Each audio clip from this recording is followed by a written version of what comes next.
To our feature story now, and Jen, you've actually been looking at an amazing and heart-wrenching story. Yeah, and really, look, it's really important because, you know, you can call it a national scandal, you can say it was, you know, really a terribly misguided attempt to help teenage girls, but it adds up to one of the most brutal chapters in Australia's history. These three nurses pushed me back on the bed, forcibly held me down, and the midwife at the end of the bed said, "This has got nothing to do with you."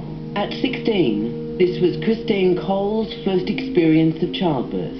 Drugged, frightened, and forced to give her baby girl up for adoption. I never got to see my baby, and I didn't know where she was taken. I didn't know whether she was dead or alive. Sadly, Christine's harrowing tale is one of thousands across Australia. Oh, I used to lay in bed in the boarding school saying over and over, "This is not happening to me, this is not happening to me." I could feel my child move, but I was just completely in denial. I was 14. Tracy was forcibly removed from her birth mother and adopted out.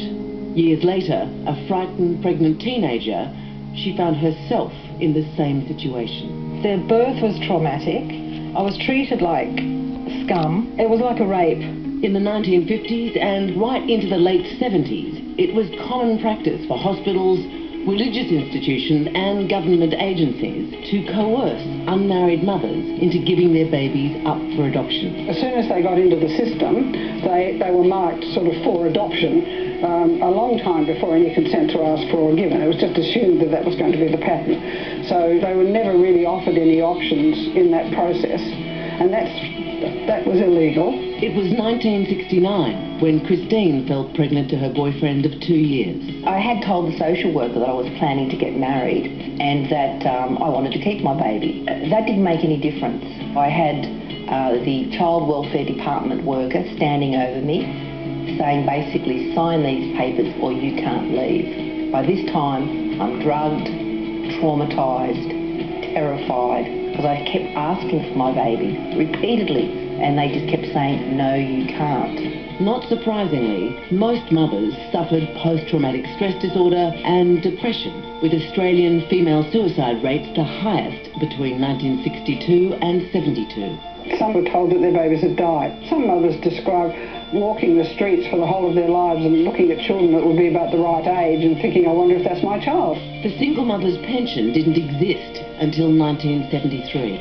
The thinking at the time was that babies were financially and emotionally better off with married couples. It's really unclear what role the federal government had at the time, what policies and programs they had in place, what they knew was around what was going on. 2 years ago, an apology to the stolen generation changed the course of Australian history.